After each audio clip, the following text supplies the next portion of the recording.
look at this community helping each other out, kind of in action, right here in the room. Kia ora, everybody. Ko Kieran Fox tōku ingoa. If you haven't been in this room, my name is Kieran Fox. I am the better-looking MC of the conference. It's not true that it's just not even a funny joke. But thanks for that very supportive little titter of laughter there. But it is my great pleasure to host this room, a beautiful little breakout space here in Spark. And we will get underway very, very shortly. We've got Adam and Caroline in 2 sessions in this little slot before lunchtime, and I will introduce them both separately. I hope you all had a nice morning tea. Did you have a nice morning tea? You enjoyed the morning session? Feeling good and refreshed? All right.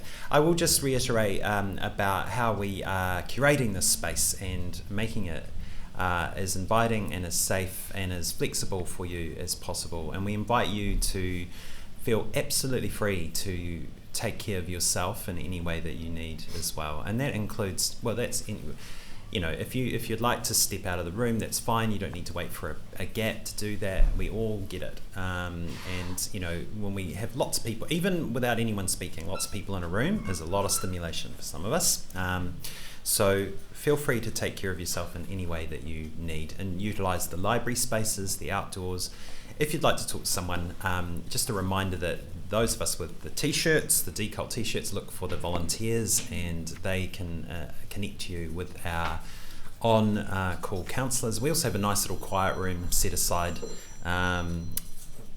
is that someone's stockbroker calling? Just like, I know that's very important, but maybe have your phones on silent might be a good thing too. So you can connect with those things as well. Oh yeah, cool. Yeah, now's the time. Thanks for that. It was pre-planned. All right, how are we going on the slideshow? We've got it onto the stick. Yeah. We just need to get it onto there. But Adam's going first anyway. Minutes, yeah, cool. All right, well, let me start with welcoming you all and welcoming Adam Dudding to our room. I'll just move us. No, not me. Hi, this is all about me, this session. So, that's all right. I'll let Dan just get us to the right slide while I introduce Adam. Adam is an award-winning podcast producer, journalist, and author.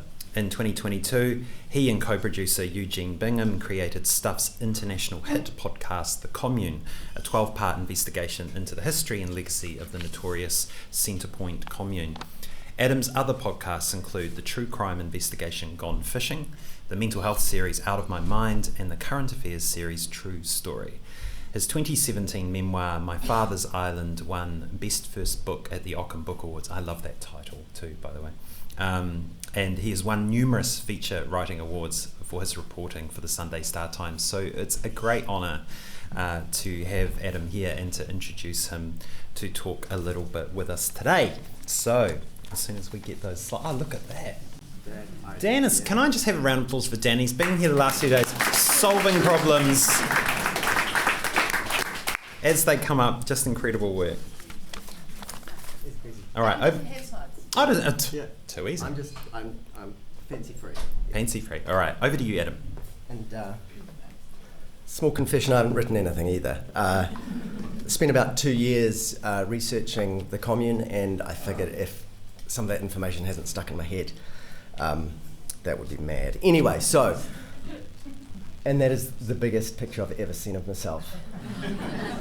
I should have shaved better that day. Anyway, and I'm usually a bit more smiley than that, I like to think. Anyway, Eugene Bingham and I spent a long time making the Commune, talking to, actually I don't know how many people it was in the end, it was probably about 50 people, but I think there were about 35 people that we got on tape, and then maybe about 25 or so that made it into the podcast. It was 12 episodes, which was ridiculously long. When we pitched it, it was somewhat shorter than that, but we just kept on hearing interesting things from interesting people, and it kept on growing. And we also left out a phenomenal amount. I mean, it was a commune that ran for quite a long time, a huge number of people involved, all sorts of things, including some crazy things happened. Anyway, so I've got about I think it was 20 minutes, but we're starting about 10 minutes late, so I'll aim for like 14 minutes or something like that so that Caroline can actually get through her presentation. So the way I decided to do this is, because I usually interview people, I'm just going to interview myself. I'm going to ask a question and then attempt to answer it. It seemed easier than writing a speech. So, Centrepoint, what was that? So, quick little bit of timeline stuff, really. We're going to shoot back to 1969. There's a guy called Bert Potter. He's a reasonably successful businessman, and he runs a pest eradication company, and paint your house with borer. Makes quite a lot of money, getting a bit bored. He's sort of interested in this. He picks up Playboy. He picks up an issue of Playboy, 1969, and there's an article about something. Yeah. Oh yeah. Well, that's the thing. I have tracked down that. I've tracked down that magazine, and there are pictures of naked women as well. But there's actually a hell of a lot of very good articles, and I'm not even joking. Anyway, there's an article about Esalen, this West Coast Californian kind of groovy thing, human potential movement, which is sort of a little bit of Eastern mysticism combined with Western selfish individualistic hippieism, basically.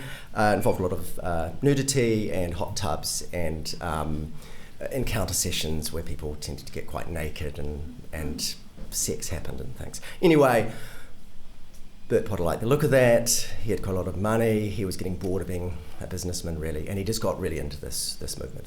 Meanwhile, jump forward quite a long time. He went to Esalen, had spent a few months there, had a look at how they operated. He was also interested in, he went to India and sort of looked to see how gurus operated there. So that's your backstory. But around about 1977, a bunch of people coalescing around Bert, but involving a whole pile of other people as well, got interested in therapy. Wilhelm Reich, the human potential movement, sort of new agey, hippie-ish sort of stuff. And they thought, and they started spending a lot of time together and doing therapy together at various places around Auckland. And the idea came up, let's form a community, let's form a commune, which was also it was something in the water in the late 60s through to the 70s. So they formed a commune, and there were about 25 people originally, and then, I just there are so many details, I'm going to shoot through the timeline. 1977, they buy some land in Albany in Auckland. 1978, they start moving in. And basically a whole bunch of families lived there. There's a lot of communal living. There's a lot of sort of quite unusual culty stuff going on in terms of, kids sleeping over here, adults sleeping over here. A lot of therapy going on. They're quite integrated with the community still. There are people out in the world having jobs. Didn't consider themselves a religion. They called themselves a religion later for tax reasons. Literally for tax and council policy reasons, so they could build bigger. Around about 1980, so they haven't been there for very long. There's a documentary about them, and the whole country learns that there's this really unusual sort of hippie cult. Commune, sorry, it's not exactly a cult at that point in the public perception, developing in Albany. And so just a tiny bit about me. I was never involved in it. I've never been in a cult, but I did go to school with a bunch of the kids. It was just around the corner. North Cross Intermediate was the intermediate where they went. Don't think there were any at my primary school, and then at my high school, Long Bay College, there were a bunch of people there as well. So that was my first question. What was Centrepoint? Centrepoint, what was so great about it? Why do people go there? People were drawn for different reasons at different times. Early on, these idealistic, somewhat utopian group of sort of upper middle class, affluent white Aucklanders, pretty much, engineers, doctors, what else was there? Architects, teachers, I think there are a few teachers, and they were drawn by, this utopian vision of communal living and all the good things that can come with that. And there were a lot of good things that came with that. Childcare in particular was pretty cool. You only needed to wash nappies about once a month because there was a roster, and the rest of the time somebody else would deal with it. And everyone was looking after everyone's kids, and that was nominally good, but actually turns out to be pretty terrible in the long run. Later, it had seasons. It changed over time. It became a bit of a, as often happens as communes mature, it became more of a landing ground for wounded people with mental health issues, just people who are literally homeless, people who are poor, people who are struggling, solo mums who left difficult marriages, people with addiction problems. And it sort of took those in and was very generous to a lot of those people, so it was good for them as well. And then later, when it became apparent, because it was in the papers, that it was a nest of paedophiles, it became a lovely place to move to if you were a paedophile looking for a captive audience, which is basically one of the facets of what happened there. What went wrong? I think I've just alluded to what went wrong. Bert Potter always very heavily pushed the sexual elements of the community, and that meant that there was an enormous amount of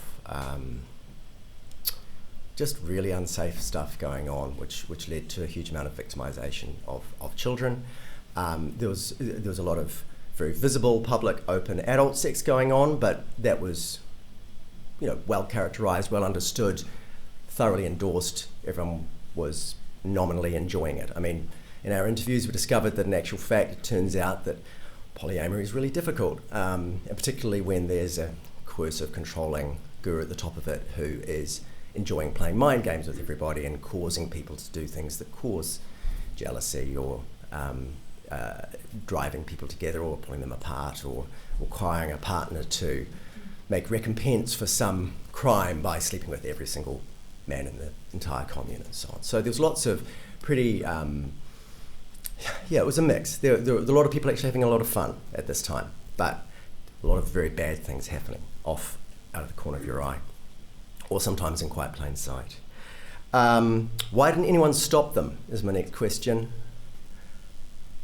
That's a really almost impossible to answer question. I don't know, really, quite, because there were whistleblowers coming out of Centrepoint within a few years of its foundation, like early 80s, 82, 83. Headlines in the Truth magazine, sex, cult, children, sexual abuse, da-da-da-da. Police had a look. Police didn't find anything, which is weird. There is one facet to this, which is, it's actually not as clear-cut as you might think, but it turned out there was a cop who kind of shut down an investigation and had some cosy chats with Bert Potter. Some years later, it turned out he was a child sex offender, the cop, and he went to prison. No one's clear if there was a knowing complicity there. Quite probably not, I would guess. I think there may have been an understanding, a fellow feeling of, I know, I see what you are, carry on. But, senior police officers can shut down an investigation. It's like, that's not where we're going to put our resources. So an opportunity to stop all the rot very early on, because the sexual offending against children started very early. There's an opportunity to shut it down early, in the early 80s. But it didn't start getting shut down until the late 80s and really the early 90s. And that was a little bit complicated. There were issues around, there were so many issues. There's a podcast, go and listen to it. It's about 10 hours long all up, honestly. There's a lot to cover. But by the late 80s, some of the currents of power and control within the community had changed. In 1987, Bert lost quite a lot of money on the stock market. He was losing some mana, and around about that time, the commune became very, very druggy. It had been very, very non-druggy, or quite non-druggy, just a little bit of weed, but they became large-scale commercial manufacturers of LSD,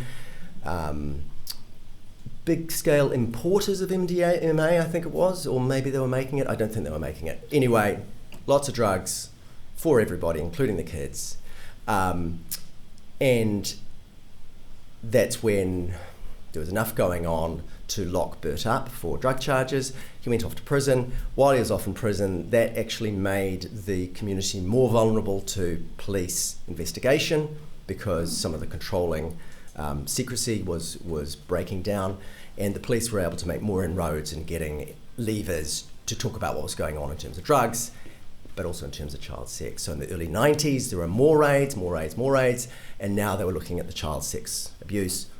Loads of senior members went to prison, and then, to fast forward, it limped on for another 8 years. And the people who'd gone to prison for sex crimes kept on coming back to the community, and people kept on apologising, there were apologists.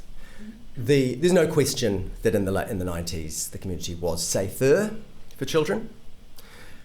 There's a huge diversity of opinions, including amongst those children, about whether actually maybe it was great, maybe Centrepoint was awesome. Some of those kids are still arguing to this day, or maybe it wasn't awesome because a bad thing was happening over here, but I didn't really know about it, and it was okay for me. As you can imagine, boys and girls had pretty different experiences. Girls had worse experiences. I'm just about out of time. All right. Yeah, no. We've got a bit of buffer. We've got a bit of buffer. Okay, well, I'm going to keep on going a little bit. So why didn't anyone stop them? Yeah, all the usual cult reasons, but the cops did have some leverage, and it was squandered because all of the things that were eventually taken through the courts in the 90s was principally about offending that dated back to like 1981. So it was all in place. It's super complex. There are as with any long-lived cult, there are victim offenders. Many people occupy a very ambiguous status for people. One of the people who was very important to the making of the podcast specifically was Barry Leslie, who was a founder. And then, she was the editor of the in-house magazine. She was Bert's Goebbels or the editor of Pravda kind of thing. She was the one saying what an awesome community it was. But in fact, she had doubts very early on, but she took a very long time to speak up. Once she finally left in the early 90s, and there's some relevance here to Gloria Vale, she became very active in trying to work out how to kill Centrepoint, basically. It turns out it's unbelievably difficult, very hard to get a place for the central crime, the sexual abuse of children. There were other coercive control problems and identity destruction, all those sort of cultic things going on as well. But like I said, these people would serve time for their specific identified litigated crimes, but then they'd come back to the community, and weirdly there wasn't always a way to stop things.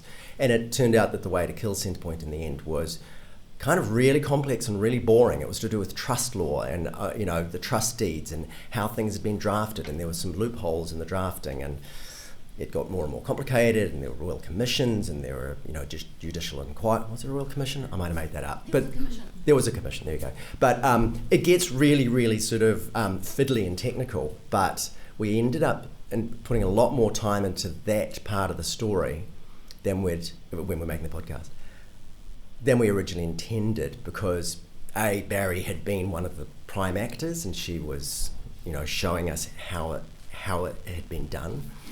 And it turns out it's really kind of interesting. It's like, the analogy which kept on leaping up unbidden for this was, how did they bring down Al Capone? It certainly, they didn't arrest him for, machine gunning rival gangs in dark alleys in Chicago. They took him down for tax evasion, So there's obviously an analogy here with the Labour stuff that's going on at Gloria Vale. It's like, it's bad. It may not be the worst thing that's happening at that place, but it might be the Achilles heel, which will allow people to finally get a stake through its heart. Why is it so hard to shut down a cult? I sort of half addressed that. How's everyone doing now? I think I probably refer you to our next section, to the next presentation. Caroline, who was at Centrepoint for a time, knows a lot about the complexities of what happens to leavers. there are all these different groups. There are the adult leavers, there are the children leavers, profoundly different experiences. There are people who, well, I mean, we talked to lots of Centrepoint kids in particular. Barry, I came to love, even though I did want to shake her for those 15 years where she was an active and malign member of a really damaging cult, but she then spent the rest of her life working hard to sort of make up for that. And there were some, we talked to some other adults who were kind of lovely as well, but there are some people who made my skin crawl who we also talked to. Kids though, really interesting cohort of people. Some of the things which were damaging about the way that their lives went at Centrepoint. Also, hyper-verbose, extraordinarily articulate, amazing storytellers, incredibly open, and this could be a bad thing, but talking about sexual matters, for instance, because there were complete absence of sexual boundaries in many ways. There was a sort of an openness and loveliness to the way that a lot of these kids talked about things, which I found really touching, or just found them really good company. And as an outsider, I had to dial, and as a journalist, I had to slightly dial down that whole, I think it was Liz who was just referring to it as the Gloria Vale thing, the whole quirk factor. It's like, hey, you guys are so quirky and weird, and tell me about that crazy shit you did. The thing about Centrepoint, it was weird, and Bert revelled in that weirdness. He liked to rub society's noses. There's a story of very early on, they had a bunch of nuns around, and they sort of showed them around, this is how we live in our community, and we have respect, and we have spiritual beliefs, and blah, blah, blah. And then right at the end, the nun stood up and said something sort of gracious and lovely, and then Bert stood up and said, yeah, we're basically the same, we're more or less the same, except we have a lot more sex than you nuns. And it's just, he got it was one of his kinks was sticking it to the man, kind of, or sticking it to society. So I guess that was me trying to give myself a pass for occasionally revelling in the weirdness, because the weirdness was there and it was on display, and it was flamboyantly presented to the world. It was one of the calling cards.